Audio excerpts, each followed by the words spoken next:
पर बहुत बड़ा स्कैम चल रहा है आजकल. So I tell you something.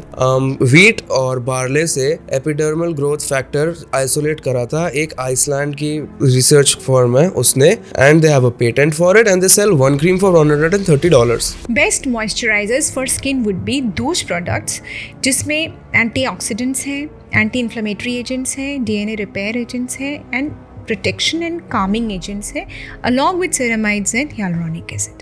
Then अगर आपकी ड्राई स्किन है तो उसका टोनर आप रोज वाटर रख सकते हो. 5 for one, 5 for the other arm, 5 for your leg, 5 for the other leg, 5 for face, 5 for front, 5 for back. So this means 7 into 5, 35 grams for your full body if you are going on a beach. Low light होती है आपके phone में, आपकी screen में, the blue light which comes out from it, how can it actually damage you? It is actually not low light. It comes by the name of high energy visible light. Toning क्या होता है? देखो ऐसा है, आप कोई भी cleanser use करेंगे, चाहे वो सोप है चाहे वो फेस वॉश है, सोप्स हमेशा एल्कलीज होते हैं. हाँ, एक्ने तो तब बैक्टीरियल ग्रोथ तब होगी जब हमको ना पस वाले एक्ने मिल जाएंगे. Okay. उसके पहले अगर ऑयल सिक्रेशन ज़्यादा हो रहा है और वो बाहर नॉर्मली निकल नहीं पा रहा, आपको एक गुड शाइनी स्किन नहीं दे पा रहा, उसके बजाय वाइट हेड ब्लैक हेड बना दे रहा है, तो वो भी एक इशू है.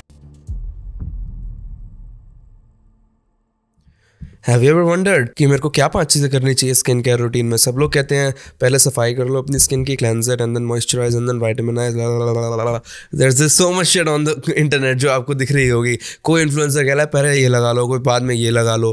But what do you actually need to put? And if somebody says sunscreen हमने लगानी है, then what do you need to look for in a sunscreen? We are gonna discuss all of this stuff and we are gonna tell you what to watch out for, because you do need some protective factors in your skincare routine, some corrective protective measures. जैसे अगर आपको for example spotty pigmentation है, या फिर अगर आपको थोड़ा ज़्यादा pigmentation हो रहा है than usual, और आपको acne blackheads हो रहे हैं, then you need to look for products with certain ingredients which we have discussed in this podcast with Dr. Preeti, who has 15 plus years of experience in this. So you can take her word for the ingredients that she's saying, because मेरी skin इतनी अच्छी इसलिए because I do take her advice on this, and I barely take her advice on this, and this is the result. So what do you need to look out for? What are the scams that you get, especially with epidermal growth factors के साथ जो scams associated हैं? Everything that you need to know, starting from the basics, starting from cleansing, exfoliation and hydration. You will find everything in this podcast. Stay till the end. Share, like, comment. Trust me, it really does help us a lot. And if you're a returning viewer, please hit the subscribe button. If you like us, we'd like to show you more of our videos. And if you want to check out our new products and keep up to date with our cool brand, then you can check out our Instagram, which you will be seeing right somewhere around here, right? Okay, so take care guys and enjoy the podcast and drop a like. Hello and welcome back to the channel. इस बार हम लाए हैं for you guys 5 steps that you need in your skincare routine, and the only 5 steps that you need in your skincare routine, especially if you're working professionals. आप पे ज़्यादा time नहीं है, आपको जल्दी करना है. तो let's start. What's the first step? The first step everybody knows is washing or cleansing your skin. अब वॉश और क्लेंज में थोड़ा ये देखना पड़ेगा कि क्या आपको मॉर्निंग इवनिंग दोनों टाइम अपना क्लेंजर यूज करना है. अगर आपकी ऑयली एक्ने प्रोन स्किन है तो हाँ, क्योंकि रात भर में आपको ऑयल बिल्डअप हो जाएगा. ऐसे सुबह उठ के आपने ऐसे किया ऑयल है तो आप अपना deep cleansing face wash use करो. अगर आप कोई ड्राई स्किन है, सेंसिटिव स्किन है, आपको ज़रूरत नहीं है 2 बार फेस वॉश यूज़ करने की, तो आप बताओ सुबह ज़्यादा अच्छा रहेगा या रात को? इवनिंग में बिफोर बेड. और वो भी एक फोमिंग क्लेंजर हो अगर कोई, तो foam works best for dry skin, मैंने नोटिस किया है. हाँ, क्योंकि ज़्यादातर उसमें हार्श केमिकल्स कम यूज़ किए जाते हैं. जैसे दिन भर आप काम कर रहे हो, आप बाहर जा रहे हो, धूप में जा रहे हो, और आपको या फिर आपके अपने सिक्रेशंस बिल्डअप हो रहे हैं, डर्ट, पोल्यूशन, तो सबसे अच्छा क्या रहेगा कि आप घर आओ और इवनिंग में अपना फेस वॉश कर लो. और अगर आपको सेंसिटिव स्किन है then you can't face wash a lot. अगर आपकी for example dry sensitive skin है तो you need to cleanse your face, that makes sense. But you can't face wash a lot, वरना आपको उससे भी सेंसिटिविटी बिल्डअप हो जाएगी. हाँ, तो आप मॉर्निंग में अपना ल्यूकवार्म वाटर से फेस क्लीन कर लो, फेस वॉश कर लो, और शाम को जब आप घर वापस आओ अपने काम पे से तो आप अपना फेस वॉश यूज़ करो and then you are done. Cleansing is done, right? अच्छा, what about exfoliants, physical exfoliants and chemical exfoliants? क्या इन्हें भी हमें अपने रूटीन में रखना चाहिए? Actually there are people who are very fond of scrubbing. Exfoliation करना है उनको हफ्ते में 2 बार, तो डॉक्टर मेरे को करना चाहिए ना, आप बताओ. ऐसे मेरे से कई बार आके लोग पूछते हैं. अब बात ये है कि आप घर में एक्सफोलिएशन कर तो रहे हो, लेकिन आप ये देखो आप उतना कर पाओगे कि आपको जितनी ज़रूरत है बस आप उतना ही करो। एक तो आपके पास कौन सा एक्सफोलिएंट है, there are 2 types of exfoliants, physical and chemical. Exactly. Physical मतलब कि कुछ मैकेनिकल चीज़ है जो आपकी upper outer dead skin layer को हटा रही है। This most common one is छोटी छोटी बॉल्स जो आती हैं। छोटी छोटी बॉल्स तो एक्चुअली कई बार डिजॉल्व भी हो जाती हैं जो आपको क्लेंजर्स में मिलती हैं। The commonest which I can think of, जो डिफरेंट स्क्रब्स आते हैं ना मार्केट में कि इसमें वॉलनट का चूरा है या एप्रिकॉट का चूरा है, तो वो वाले जो क्लेंजर्स हैं वो फिजिकली करेंगे। उसके अलावा मैंने देखा है कई लोग लूफा यूज़ करते हैं, क्लॉथ यूज़ करते हैं for mechanical exfoliation. Then chemical में अगर कोई अपने AHA BHA घर में यूज़ कर रहा है, like I have patients, I have people who glycolic acids वगैरह यूज करते हैं। मैं अगला cleansers वर्ड में। यही बोलने वाली थी कि उनके पास ग्लाइकोलिक एसिड है जो वो घर में यूज़ कर लेते हैं और बोलते हैं कि हमारा अच्छा चल रहा है। बट अब आपको ये नहीं मालूम कि आपके लिए क्या चीज़ सेंसिटिव कर देगी आपकी स्किन को। और अगर आपने ज़्यादा एक्सफोलिएशन कर लिया और उसके बाद एक नॉर्मल सा प्रोडक्ट लगा के भी आपको रेडनेस हो गई, आप उसको सहन नहीं कर पा रहे हो, तो आपकी स्किन सेंसिटिव हो गई। और वैसे भी ड्राई स्किन में थोड़ी सेंसिटिविटी बढ़ जाती है क्योंकि इचिंग और फ्लेकीनेस बहुत जल्दी आ जाती है। ड्राइनेस ज़्यादा है, हाइड्रेशन कम है, देन सेंसिटिव स्किन अपने आप में सेंसिटिव है। ऑयली स्किन में आपने ज़्यादा मैकेनिकल एक्सफोलिएशन कर लिया तो मे बी आपको एक्ने प्रोन हो जाओ आप। आपकी पाइलोसेबेशियस यूनिट्स जो एक्ने को बढ़ा देती हैं वो ज़्यादा ही बढ़ जाएं। तो इसलिए आई वुड प्रेफर कि एक्सफोलिएशन के पीछे ज़्यादा ना जाया जाए। आप अपना फेस वॉश करते रहें और ज़रूरत पड़े तो 2 बार फेस वॉश कर लें अगर ज़्यादा ऑयलीनेस है स्किन में। अदरवाइज़ एक्सफोलिएशन ना करते हुए अपने फेस क्लेंजिंग को जारी रखें। क्लेंजिंग तो सबको पता ही था, बिकॉज क्लेंजिंग इवन बैचलर लड़के भी क्लेंजिंग करते हैं और वो लोग सैंडविच इस्त्री पे रख के बनाते हैं। तो आई थिंक क्लेंजिंग तो सबको पता ही था। What's the second step? Second step should be toning. Toning. What is toning? All the bachelors are lost right now. Toning क्या होता है? देखो ऐसा है, आप कोई भी क्लेंजर यूज़ करेंगे, चाहे वो सोप है चाहे वो फेस वॉश है, सोप्स हमेशा एल्कलीज होते हैं। ओके। एल्कली क्या होता है? pH 7 से ज़्यादा, ठीक है, तभी वो सोप बनेगा, राइट? स्किन का नॉर्मल pH क्या है? 5.5। तो toning is the process of maintaining the normal pH level of your skin. Exactly. Now if you have oily acne prone skin तो आपके टोनर में यूजुअली सैलिसिलिक एसिड होना चाहिए या थोड़ा सा ऐसा प्रोडक्ट होना चाहिए, इंग्रेडिएंट जो आपके सीबम सिक्रीशन को कंट्रोल में रखे, तो वो आपके लिए बेस्ट होगा। और abnormal pH level is a symptom of bacterial growth on your skin. Unusual bacterial growth का सिम्टम होता है। You are right. इसलिए अगर आप उनकी टोनिंग अपने फेस की टोनिंग कर लोगे तो उनकी हैबिटेट खत्म हो जाएगी। हाँ, और अगर एल्कली रहेगा तो एक तो बैक्टीरियल ओवरग्रोथ हो सकती है, दूसरा स्किन इरिटेट होगी। उसका नॉर्मल pH तो 5.5 है ना, आपने उसको 7 के ऊपर रख के छोड़ दिया क्योंकि थोड़ा बहुत स्किन में रेजिड्यू रह जाता है, चाहे वो सोप हो चाहे फेस वॉश हो। देन अगर आपकी ड्राई स्किन है तो उसका टोनर आप रोज़ वाटर रख सकते हो या कोई भी माइल्ड सोल्यूशन अपने हिसाब से ले सकते हो, वो उसका ज़्यादा प्रॉब्लम नहीं है। लेकिन टोनिंग शुड बी डन। जैसे कि बहुत सारे आते हैं हमारे पास पेशेंट्स, अगर मैं उनको लिख कर देती हूँ कि भाई फेस वॉश के बाद आप टोनिंग कर लो तो फीडबैक ये होता है, doctor now we feel good. आपके एक्सपीरियंस में ये चीज़ रही है? ड्राई स्किन को भी टोनिंग की ज़रूरत होती है क्या? ड्राई स्किन में अगर रोज़ वाटर यूज़ किया या थोड़ा सा कभी कभी मिसलर वाटर यूज़ कर लेते हैं, जैसे एसेंशियल ऑयल को आपने ढेर सारे पानी में अच्छे से मिला लिया तो वो हल्का सा आपकी स्किन को उसका pH थोड़ा बेटर कर लेता है। बस इसीलिए टोनिंग चाहिए कि वो pH को बेटर कर ले। This is toning. तो अब आपने अपना चेहरा साफ कर लिया, आपने अपने चेहरे को टोन कर लिया, चेहरे बैक टू बेसिक्स आ गया आपका चेहरा, अब तो कुछ करने की ज़रूरत ही नहीं है। Now you can go roam around. अभी आपका चेहरा बैक टू बेसिक आ गया, नॉर्मल हो गया। लेकिन मान लो आप बाहर जा रहे हो तो जो बाहर पोल्यूटेंट्स हैं, डर्ट है, फिर धूप है, और अगर आपके फेस पे ऑलरेडी कुछ प्रॉब्लम हो गया है, जैसे एक्ने निकलने की संभावना आपको लग रही है या ऐसा लग रहा है कि थोड़ा कलर मेरा उतना नॉर्मल होमोजेनस नहीं रहा, पैची पिगमेंटेशन हो गया है या फिर डल हो गया है, number 3 step number 3 is here. क्या है step number 3? Step number 3 is correction of already pre-existing issues, I'm asking. correction of the issues which you have. अब उसमें मेनली अगर आप नज़र करो कि भाई क्यों हो रहा है, क्या हो रहा है, क्यों हो रहा है, तो 3 मेन इश्यूज लोगों को होते हैं। एक तो उनका जो एपिडर्मिस है ना, स्किन की आउटरमोस्ट लेयर, उसका रिपेयर नहीं हो पाता और उसका रिन्यूअल जो प्रोसेस है वो एक अच्छी स्पीड पे नहीं चलता, नॉर्मल स्पीड पे।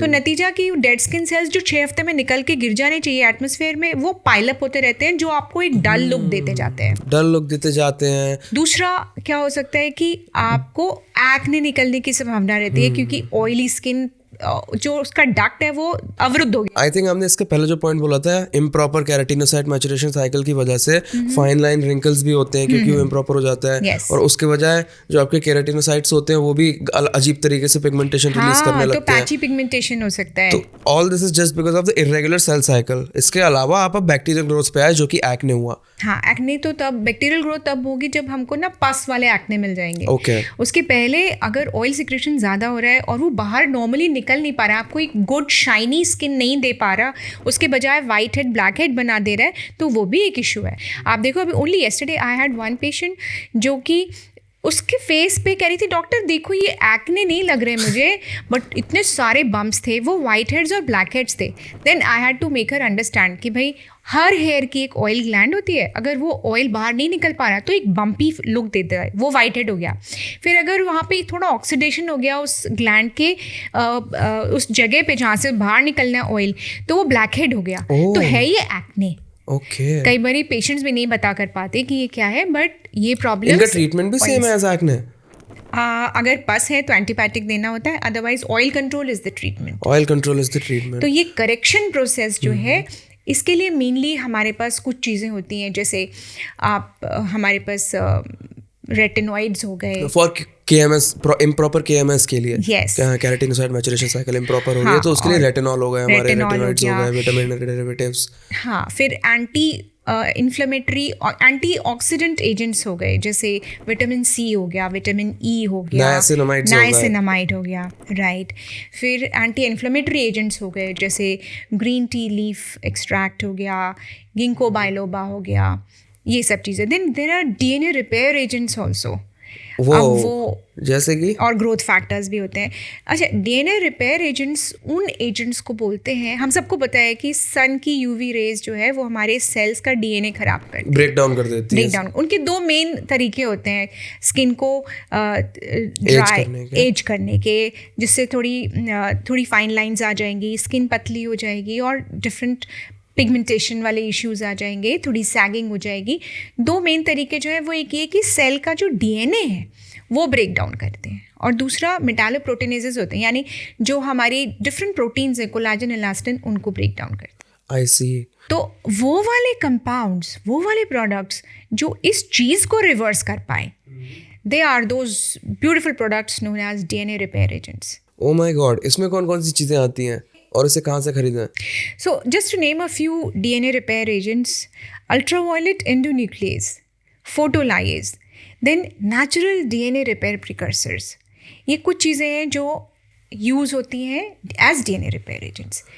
तो ये करेंगी क्या कि जितने रिएक्टिव ऑक्सीजन स्पीशीज बन जाती हैं। Are you getting what I'm saying? मेरे को इतना समझ आया, आपने 3 चीज़ें बोली जो आपके DNA को रिपेयर करती हैं। अब ये नहीं, चीज़ें ये कौन सी 3 होती हैं, ये चीज़ें कहाँ हैं। से आती हैं? अच्छा, योर फर्स्ट टेलिंग, ये करती क्या है? ये 3 चीज़ें हैं, और एक और चीज़ है, चौथी चीज़ क्या है? Oxoguanine glycosylase 1। ओके। तो ये जस्ट नेम्स हैं, you don't have to remember them by heart. They act as DNA repair agents. इनका मेन फंक्शन अगर आप समझ लोगे तो आपको अच्छा लगेगा, you will be able to recognise them. जब DNA प्रॉब्लम में आता है, रिएक्टिव ऑक्सीजन स्पीशीज़ बन जाती हैं। आपने पढ़ा होगा कि भाई ढेर सारे ऑक्सीडेशन हो रहा है स्किन पे, जो स्किन को ख़राब कर रहा है, तो ये उस ऑक्सीडेशन को प्रिवेंट करते हैं। Okay. Then there are growth factors also, जो करेक्शन में यूज़ होता है। ग्रोथ फैक्टर्स थोड़े से वो कंपोनेंट्स हैं जो हमारी स्किन की अच्छी चीज़ों को, अच्छे सेल्स को, अच्छे DNA को, अच्छी सेरामाइड्स को, ग्लाइकोसामिनोग्लाइकेंस को इंक्रीज करते हैं, हाइड्रेशन बढ़ाते पर हैं। बहुत बड़ा स्कैम चल रहा है आजकल। So I will tell you something, wheat और बार्ले से एपिडर्मल ग्रोथ फैक्टर आइसोलेट करा था एक आइसलैंड की रिसर्च फर्म है उसने, and they have a patent for it, and they sell one cream for $130। अच्छा, बिकॉज उन्होंने कई करोड़ रुपए लगा के उस चीज को आइसोलेट किया, and they have a patent for it. Right. Versus Delhi में चांदनी चौक में किसी ने कुछ आइसोलेट कर लिया, उसकी क्रीम बना के फुल पावर बेच रहा है सलोन के through, saying that it is growth factor isolate. हाँ, तो आपको देखना पड़ेगा अगर आप खरीद रहे हो कि आपका जो ग्रोथ फैक्टर है वो कहाँ से आ रहा है। बिल्कुल। एंड एक इम्पॉर्टेंट चीज़ ये है कि इसके ज़्यादातर जो आइसोलेट्स हैं वो एनिमल किंगडम से हैं, और अगर वीट से और राइस से हो रहे हैं तो उनका कॉस्ट थोड़ा ज़्यादा है। हाँ, vegan options in epidermal growth factors are very very high, always have been. Same applies to collagen. Collagen में भी, कोलेजन चिकपीस से निकलता है जो वीगन वाला होता है, वर्सेस अगर फिश को नमक में छोड़ दो कुछ दिनों के लिए तो जो पाउडर बन के निकलता है वही कोलेजन से फिल्ड ठीक होता बात है। है। अच्छा, हमारी बैरी रिपेयर क्रीम है, it has lot of ceramides in it, right? But also ceramides boost collagen production, है ना, because ceramides give the cocoon needed for collagen to be produced by fibroblastic cells, right? In a loose way. So is ceramide considered a growth agent? Ceramide is considered as a hydrating agent. Growth factor के लिए ceramides नहीं बोलेंगे, वो दूसरे products हैं, दूसरे ingredients हैं। But जैसे एंटीऑक्सीडेंट्स हैं जो हम, विटामिन सी है, विटामिन ई है, नाइसिनामाइड्स हुए, और we have peel off mask में हमारे नाइसिनामाइड्स है। हाँ जी। ओके, सो अगर आप पील ऑफ मास्क लगा रहे हैं then you are activating some growth factors inside your skin. We need to understand that growth factors are different and antioxidants are different. अच्छा, Antioxidants, anti-inflammatory, DNA repair, growth factors, ये सब essential agents for skin care हैं. which help you protect your skin and correct your skin from the deviated path. तो आपकी skin को ये better करते रहते हैं। जैसे अभी आपने बोला था ना कि हमने क्लीन कर लिया, अब हम जाएं बाहर, लेकिन अगर कुछ प्रॉब्लम है तो करेक्शन के लिए क्या करेंगे? तो ये चीज़ें आपको करेक्शन के लिए यूज़ करनी है। तो इन चीज़ों को लगाने के बाद फिर आपको कुछ अपनी स्किन को मॉइस्चराइजेशन भी देना पड़ता होगा, because you just told your skin to go in the third gear, तो अब आपको थोड़ा गियर ऑयल भी डालना पड़ेगा। हाइड्रेशन एंड कामिंग एजेंट्स ज़रूर यूज़ करने चाहिए इसके Wait, is this बाद। step 4? Yes. Oh, I'm so smart. So this is step 4, which is hydration and calming products. Hydration में जैसे आपने बोला ceramides नंबर 1 आएंगे, ceramides and hyaluronic acid। इसके साथ ग्लिसरीन हुआ, और भी चीज़ें जो calming और hydration करते हैं वो यूज़ करना चाहिए। Now here I want to tell all of you something.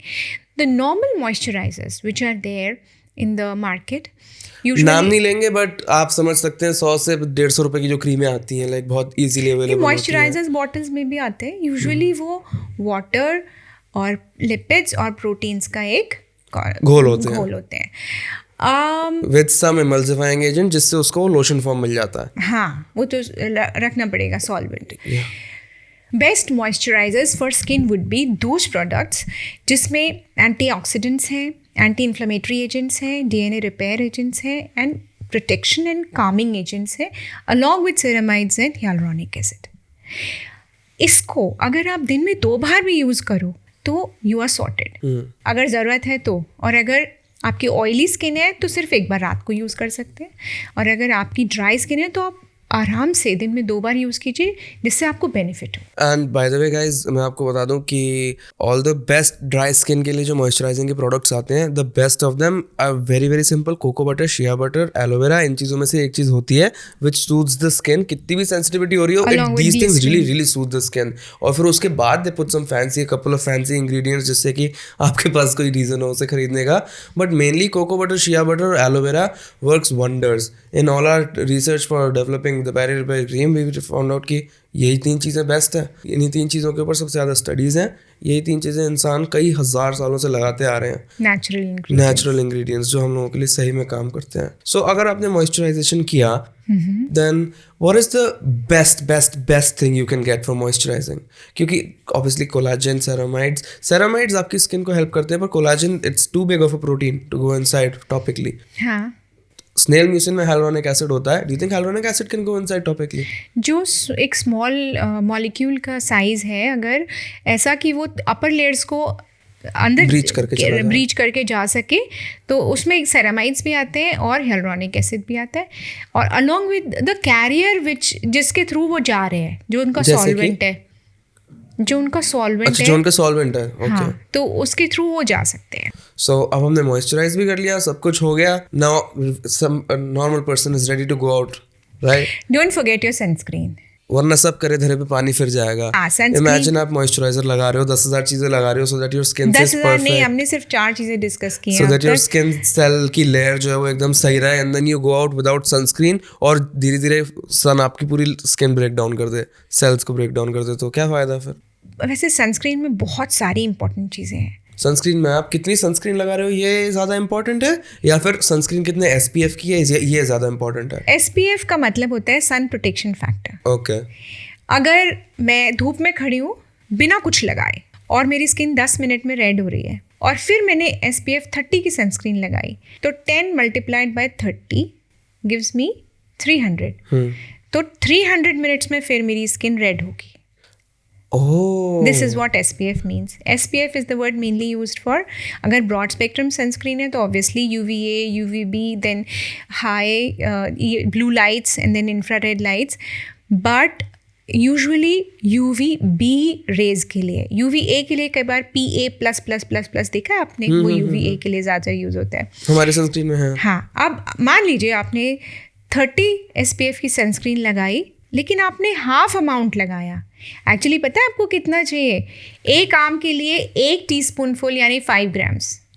5 for one, 5 for the other arm, 5 for your leg, 5 for the other leg, 5 for face, 5 for front, 5 for back. So this means 7 into 5, 35 grams for your full body if you are going on a beach. Then Oh my this God. means 1 shot glass. This means half of your sunscreen. सारी sunscreen 100 ग्राम की ही होती है, आजकल तो 70 की भी Half. बेचते हैं. 1 शॉट ग्लास तो आपको, और ये आपको 2 से 2.5 घंटे में रिपीट करनी है क्योंकि आप धूप में हो। हम इस पे आते हैं कि अगर हमने कम लगाई तो क्या होगा। ओके. मान लीजिए हमने आधी लगाई, जितनी ज़रूरत है उसकी आधी लगा ली और हम धूप में चले गए, तो वो SPF 30 का रिजल्ट नहीं देगी आपको। इनफैक्ट 15 का भी नहीं देगी, 5 का देगी।